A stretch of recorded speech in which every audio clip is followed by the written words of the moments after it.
In this tutorial, we are going to go ahead and cover how to colorize a black and white image using blending modes, and we call this one Bugle Girl. First thing you're going to do is go to your canvas, make sure you download this file called masterbuglegirl.psd. One of the first things we want to do is give ourselves the correct resolution for when we drop this into a magazine, since we know we're going to be using this in print. So we're going to go up to Image, go down to Image Size, and I want to bump my resolution up to 300. And I want to make sure my resample is set at Preserve Details 2.0. That'll give me the best possible addition of the pixels. I'm going to say OK. I can do minus now, zoom back out. So if I go to Image Size, I can now see I'm at 300 pixels.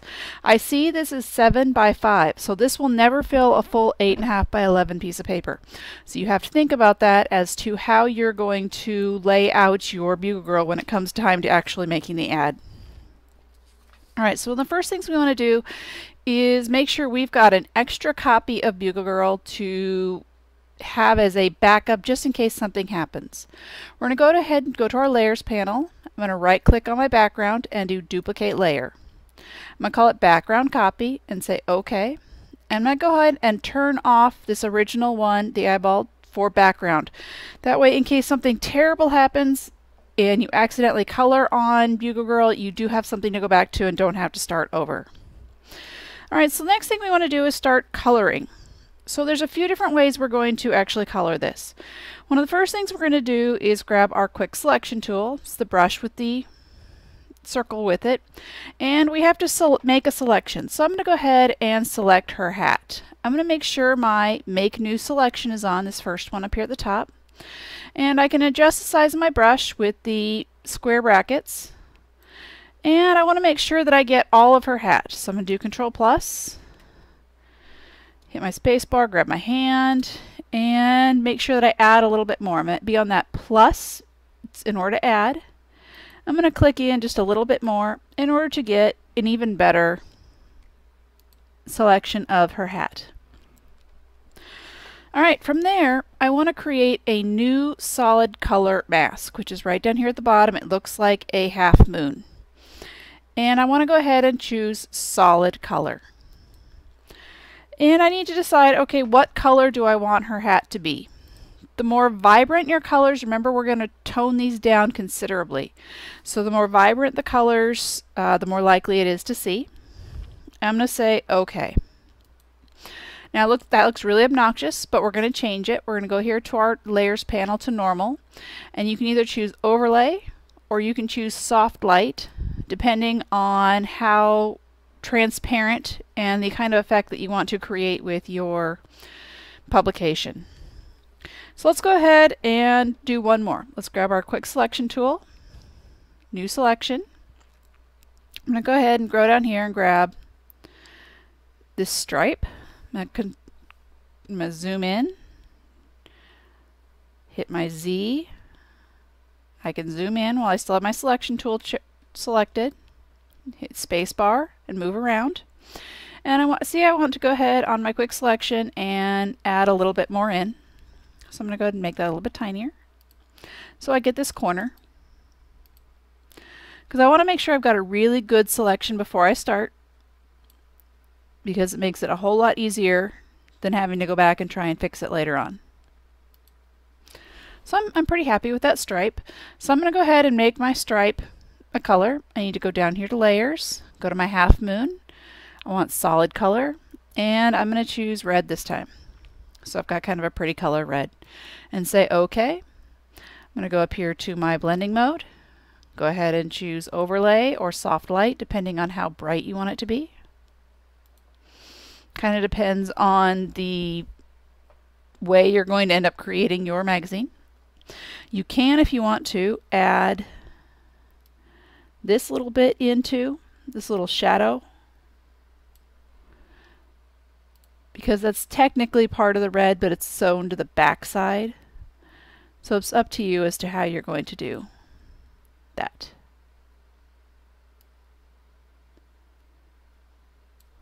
So I can add that in just a little bit more. Take a little bit more away. So it's just a matter of using that plus and minus to get your selection the right way. And I'm going to go here to I'm going to dump this color fill layer. Now that I've got a new selection, I just clicked it and drug it down to the trash.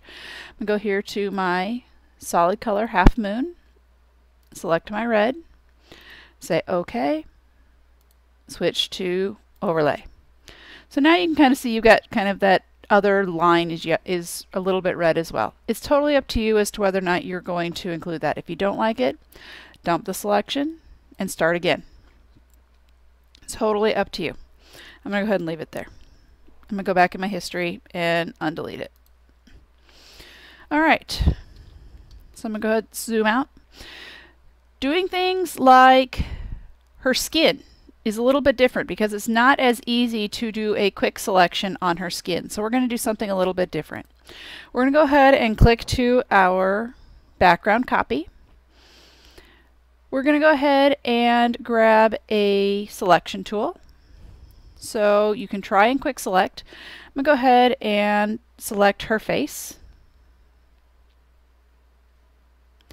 Now it's okay if I'm a little off because I'm going to actually change this one a little bit. You'll see I accidentally grabbed the star, so I'm going to grab that minus and take at least the star out, do some Control plus, zoom in. See, clearly I missed part of her chin here, so I need to put part of her chin back in. Alright, part of her face is missing here. So now I've got her face relatively selected. I probably want to take her hair out, but not her ear. Of course I took her ear out.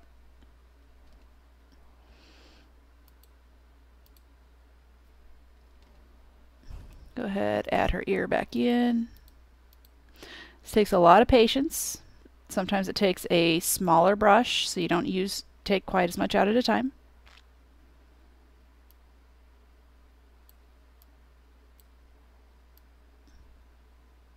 Okay, so now I've got it down to just her skin. Now if I try and do my solid color mask like I did before, I'll show you what happens. We'll go ahead and make her purple so you can see. Do OK, and I do my overlay, and my problem is the mouthpiece, her eyes, her lips, everything gets turned that skin color, which I don't necessarily want. So I'm going to go ahead and dump that layer and undo. Back to my quick selection in my history panel so I don't have to redo the whole thing. Clearly I missed part of her neck here, so I'm going to put part of her neck back in. Alright, so because I'm doing this by hand, I'm not going to mess with her hair. What I'm going to do is go ahead, while my background copy is selected, I'm going to hit New Layer. It's going to put a new layer on top of your background layer. You need to make sure that you are making your changes on this new layer, not the background layer. Let's go ahead, grab your brush tool, grab the color that you want to use for her skin. I'm going to use purple just because it's really, really obnoxious and you can tell what I'm doing. Trying to get skin tones is pretty hard. You might have to do a much darker color than you would expect because you are going to use that overlay mode on it later. So I'm going to go ahead and use my paintbrush. And because I have a selection, it will only paint in what I have selected. So I can technically go over top of the hat and whatnot and not have it make a problem. So now I just did what I told you not to do, which is color everything in. Well, we're going to fix it a lot easier with the eraser here in a minute. So I'm going to go ahead, switch it to my overlay. I'm going to go ahead over to my eraser tool over here. I'm going to zoom in a whole bunch. And with my eraser tool, I can go in and take that purple color off what I don't want to have purple. So clearly I don't want to have her lips be purple. Probably make them another color. So you can do this in a mask, it's just a little bit more difficult, and I like how easy it is to do with the eraser. So got a little bit of purple going on up here. That's not too bad. I'm going to go ahead, grab my spacebar, pull down, and make my brush even a little bit smaller with my square brackets, and put the color back in her, or take the whites, make them not purple. Alright, so now I can do Control minus and zoom back out. So now I can go ahead and do her eyes and her lips separately. I can do her hair. See, I've got some extra purple here. I can grab that eraser tool while I'm still on that layer. Change the size of my brush. And go ahead and take the purple out of her hair.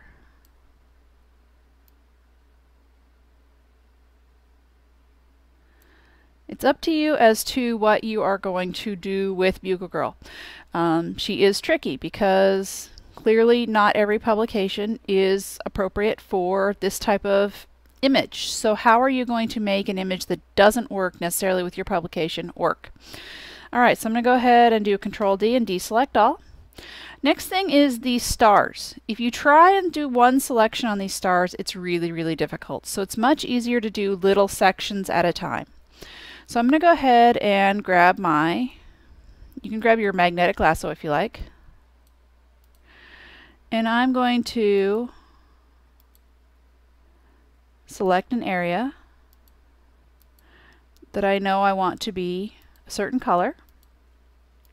Just click and drag. So now I've got a selection. I'm going to go ahead, add my new layer. Go ahead to my colors. I'm going to make it a blue and say OK. Grab my brush and color that section in. So it's a whole lot easier to color little sections at a time than it is to try and do the whole thing at once. I'm going to go back, grab my magnetic lasso.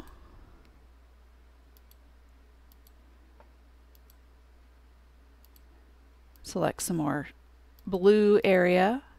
It's up to you as to whether or not you are going to choose to do the stars in a color or not. Grab my brush again, color a little bit more, deselect. So you see, you can always go through and adjust it. It's just a little bit easier. See, we've got a little bit of space. I'm going to do a Control plus. That didn't get colored in between these two layers. I'm going to take my brush way down and just color that in. So make sure you color the whole thing the same color before you go ahead and change it to your overlay or your soft light, depending on how you're going to do it. Notice things like this right here by the flagpole is kind of sky area. You do have a sky over here. You do have a building back here that needs to be colored, so you need to color the entire thing. Getting the gold on the trumpet is pretty tricky.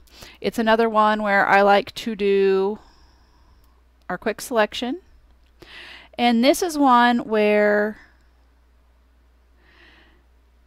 sometimes doing the solid color way of doing it is a little bit easier. I'm going to go ahead, let's try a magnetic lasso instead. And wrap that around.